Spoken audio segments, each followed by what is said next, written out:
Bonjour peuple de Dieu, bonjour bien-aimés frères et sœurs en Jésus-Christ. Je viens parler avec quelqu'un de cœur à cœur. Je viens parler de cœur à cœur avec une personne parce que vous savez que dans le monde chrétien, c'est une causerie. C'est vraiment une causerie spirituelle que je viens avoir avec une personne aujourd'hui. Et vous savez que dans le monde chrétien, parce que j'ai côtoyé beaucoup d'églises et des types d'églises, les églises conventionnelles, les églises de maison, etc. Donc, j'ai côtoyé beaucoup de chrétiens également. Et la question que les chrétiens se posent souvent, c'est de savoir comment faire pour être guidé par Dieu, comment faire pour être conduit par Dieu, comment faire pour avoir les révélations de Dieu. Ça, c'est une question que beaucoup de chrétiens se posent. Beaucoup se posent aussi l'autre question, c'est de savoir comment faire pour entendre la voix de Dieu et comment être sûr que c'est la voix de Dieu qu'on entend et que ce ne sont pas nos imaginations, mais c'est effectivement la voix de Dieu qu'on entend.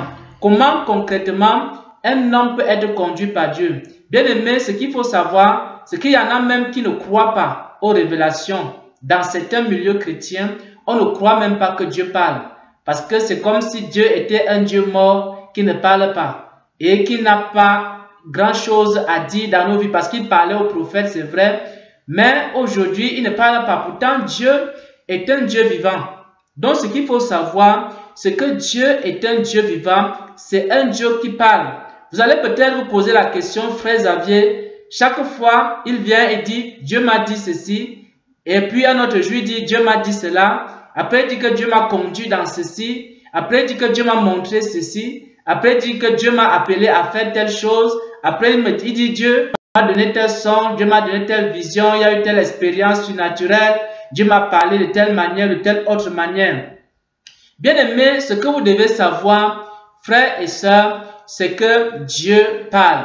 Le Seigneur Jésus parle, le Seigneur Jésus enseigne, le Seigneur Jésus est vivant, il enseigne, il parle, il instruit, il guide. Il conduit des personnes. Il conduit des personnes parce qu'il est le berger des brebis. Il a dit dans sa parole, mes brebis entendent ma voix, je les connais et elles me suivent. Je leur donne la vie éternelle, elles ne périront jamais. Donc, le Seigneur conduit ses enfants. Maintenant, la question, c'est de savoir comment est-ce que moi, en tant que chrétien, je peux être conduit par Dieu. Moi, en tant que chrétien, je peux être conduit par Dieu. Donc, le Seigneur m'a donné, c'était le jeudi 4 juillet. Le jeudi 4 juillet, il m'a donné le secret. Il m'a donné dans une parole de sagesse, comment est-ce que il conduit les gens, quelle est la condition pour qu'il puisse conduire une personne.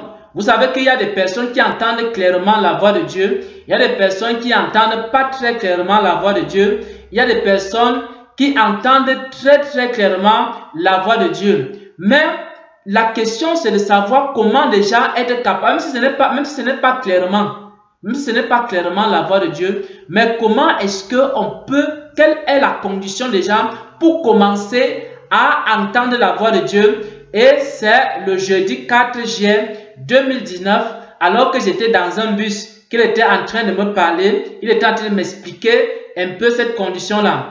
Donc, il m'a donné ça dans une parole de sagesse également dans la matinée. Donc, je vais vous lire cette parole de sagesse qu'il m'a donnée. Et après, je vais expliquer la parole de sagesse qu'il a eu à me donner. La parole de sagesse, c'est quoi? C'est que celui qui occupe la première place dans un véhicule est le conducteur de ce véhicule. Donc, je vous lis la parole de sagesse telle que j'étais en train également de la recevoir et la noter. Celui qui occupe la première place dans un véhicule est le conducteur de ce véhicule. Celui qui occupe la première place dans un avion est le pilote de cet avion. Celui qui occupe la première place dans ta vie est le conducteur de ta vie. Donc, je reprends la parole de sagesse. Celui qui occupe la première place dans un véhicule est le conducteur de ce véhicule. Celui qui occupe la première place dans un avion est le pilote de cet avion et celui qui occupe la première place dans ta vie est le conducteur de ta vie. Bien-aimés frères et sœurs en Jésus-Christ, qu'est-ce que le Seigneur veut dire à travers cette parole de sagesse? Le Seigneur était en train de me faire comprendre que celui qui occupe, ou alors la chose qui occupe la première place dans ta vie est la chose qui conduit ta vie. Ça veut dire quoi? La chose qui occupe la première place dans ta vie, c'est la chose en question qui conduit ta vie. Donc, si tu veux que Jésus soit le conducteur de ta vie, il faut premièrement que Jésus occupe la première place dans ta vie. Donc, je veux être très posé et très clair pour qu'il n'y ait pas une seule ombre de doute dans ton esprit. La parole de sagesse dit ici quoi? Celui qui occupe la première place dans une voiture. C'est-à-dire que lorsque un chauffeur, par exemple, est dans un véhicule, c'est lui qui conduit le véhicule. Et le siège du chauffeur, c'est le premier siège de la voiture. Et même dans l'avion, quand vous allez voir dans les avions, c'est toujours le pilote qui occupe la première place, celui qui est au niveau de la première place de l'avion et c'est lui également qui conduit l'avion. Et c'est la même chose, c'est l'image qu'il me donnait pour m'expliquer qu'en fait, il y a une condition pour qu'il conduise une personne. Il faut que Dieu occupe la première place dans la vie de la personne. Donc, si tu veux que Jésus te conduise, frères et sœurs bien-aimés, si tu veux que Jésus commence, même si au début, tu ne vas pas entendre clairement sa voix, même si au début, ça ne sera pas très clair, mais au fur et à mesure, tu vas voir, ça va devenir clair, ça va devenir un jeu pour toi d'entendre la voix de Dieu. Mais le commencement pour entendre la voix de Dieu consiste d'abord, premièrement, à placer Jésus à la première place de ta vie. C'est à ce moment-là qu'il va commencer maintenant à te conduire. Maintenant, s'il y a quelque chose qui discute la place de Jésus dans ta vie, ce sera difficile qu'il te conduise. Si par exemple, c'est peut-être ton mari qui occupe la première place dans ta vie, c'est lui qui va conduire ta vie et non Jésus. Si c'est par exemple ton enfant qui occupe la première place dans ta vie, c'est ton enfant qui va conduire ta vie et non Jésus. Si c'est par exemple ton travail ou alors ton employeur qui occupe ta première place dans ta vie, c'est ton employeur qui va conduire ta vie et non Jésus, frère. Parce que tu peux bien recevoir Jésus, c'est vrai, tu l'as reçu. Mais la question c'est de savoir, est-ce que Jésus est un invité dans ta vie? Ou alors c'est lui qui est le maître de ta vie? Ou alors c'est lui qui occupe la première place dans ta vie? Ou alors c'est celui qui te conduit? Bien-aimé, Jésus peut être, tu peux recevoir Jésus. C'est vrai, tu l'as reçu. Ce n'est pas faux. Mais comment une personne qui a reçu Jésus, mais n'est pas conduite par Jésus? Mais pour la simple raison qu'il faut que Jésus occupe la première place dans ta vie pour qu'il te puisse maintenant te conduire. Si par exemple, ce sont les passions sportives qui occupent la première place dans ta vie, alors à ce moment-là, ce sont ces passions sportives-là qui conduisent ta vie. Si par exemple, tu veux obtenir un diplôme à tout prix, et que c'est ce diplôme-là qui occupe la première place dans ta vie, et que tout ton cœur est tourné vers l'obtention de ce diplôme, alors ce qui va se passer, c'est que c'est ce diplôme-là qui conduit ta vie. Ça veut dire que tu vas mettre toute ton énergie, toute ta pensée en ce qui concerne ce diplôme, et tu n'auras plus du temps pour Dieu. Donc, première des choses, frères et sœurs, il faut que Jésus-Christ, c'est ce que la parole de sagesse que le Seigneur m'a donné veut dire. Pour que tu sois conduit par le Seigneur Jésus, il faut d'abord, première chose, qu'il occupe la première place dans ta vie. Et au début, ça ne sera pas toujours, tu ne vas pas l'entendre clairement. Mais au fur et à mesure que tu vas lui obéir et que tu vas le chercher et qu'il va continuer à occuper la première place dans ta vie, il va également te conduire. Il y a également une autre catégorie. Ce sont des personnes, par exemple, qui entendaient Dieu. et que Dieu les conduisait parce que Dieu occupait la première place dans leur vie. Mais à un autre moment, Dieu n'a plus occupé la première place dans leur vie. Il y a autre chose qui a commencé à occuper la première place dans leur vie. Alors à ce moment-là, Dieu qui les conduisait ne les conduit plus. Au départ, il te disait non, Dieu me parle, Dieu m'instruit, Dieu me montre des choses. Mais à un moment donné, Dieu ne leur parle plus. Pourquoi? Parce que la place que Dieu occupait dans leur vie n'est plus la même. Bien-aimés frères et sœurs en Jésus-Christ, ce dont je parle également, on peut vérifier ça dans les Écritures. Donc, je vais lire rapidement un passage des Écritures avant de continuer. Nombre 11, verset 4. Dans Nombre 11, verset 4. Vous savez que Dieu était en train de conduire, il avait amené le peuple d'Israël de l'Égypte et l'avait amené dans le désert.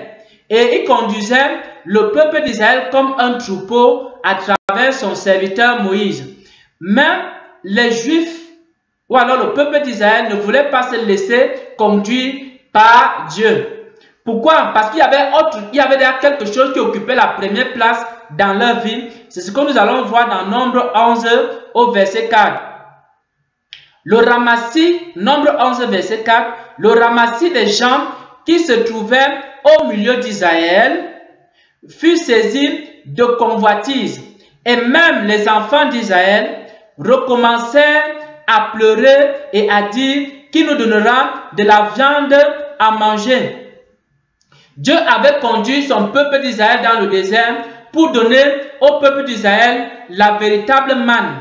La véritable manne, c'était sa parole. La véritable manne, c'était ses instructions. La véritable manne, c'était ses commandements. La véritable manne, c'était sa vie. Mais le peuple d'Israël, il y avait autre chose qui occupait la première place dans le cœur du peuple d'Israël. C'était la nourriture. Donc, ils étaient remplis de convoitises et ils voulaient à tout prix, justement, manger, etc. Et c'est pour ça qu'ils s'opposaient maintenant à Moïse. Et ils ne voulaient pas être conduits par Dieu. Pourquoi? Parce que Dieu n'occupait pas la première place dans leur vie. Mais par contre, Dieu conduisait Moïse. Par contre, Dieu conduisait Josué.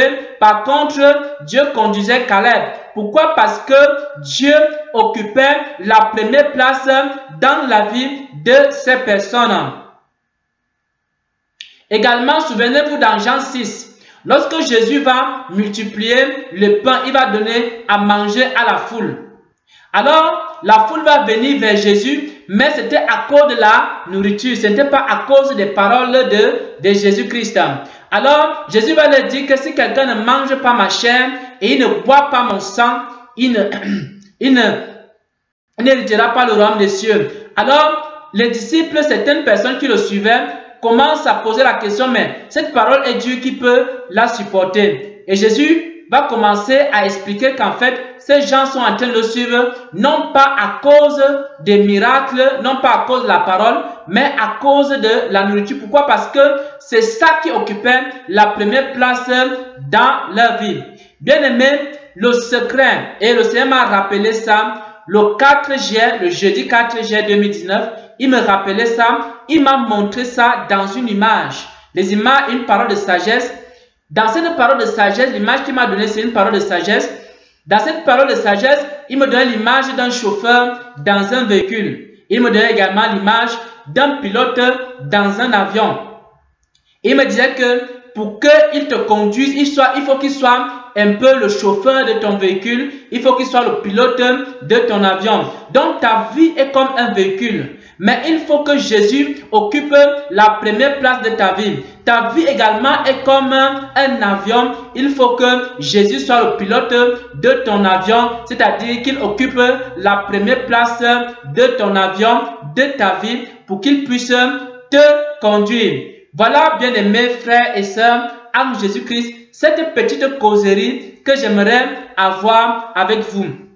Et je voulais rappeler seulement que en tant que chrétien, depuis des années et des années que j'ai donné ma vie à Christ, j'ai côtoyé beaucoup d'églises, beaucoup d'assemblées, des églises conventionnelles et des membres d'autres églises non conventionnelles. J'ai été dans des églises de maison, j'ai rencontré beaucoup de chrétiens. J'ai été dans des grandes églises conventionnelles j'ai été dans des petites églises, j'ai rencontré des chrétiens de beaucoup de dénominations, j'ai rencontré plusieurs types de personnes et l'une des questions que des gens veulent savoir, c'est comment être conduit par notre Seigneur et Sauveur Jésus-Christ.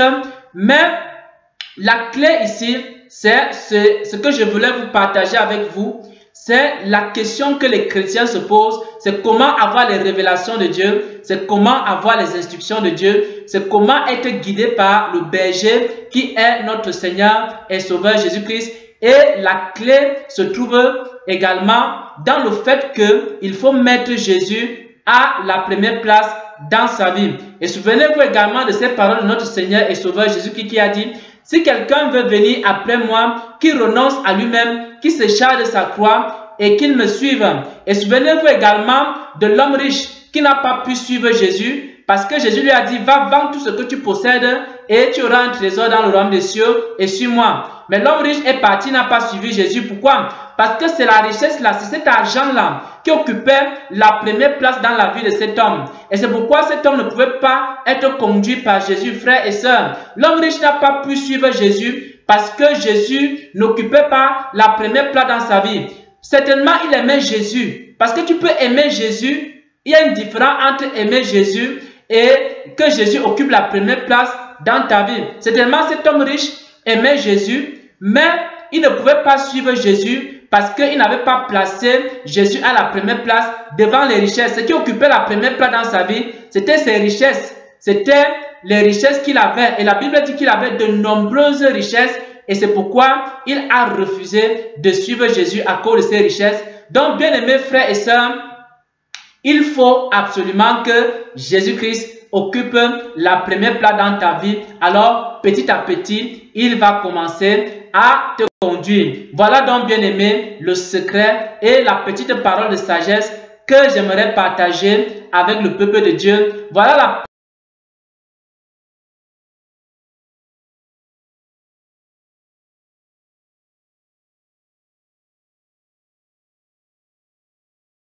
dans un bus, il m'expliquait cela. Il m'avait déjà parlé de ça le matin. Et lorsque j'étais dans le bus, il continuait à m'expliquer ça. Et j'ai noté ça par la suite.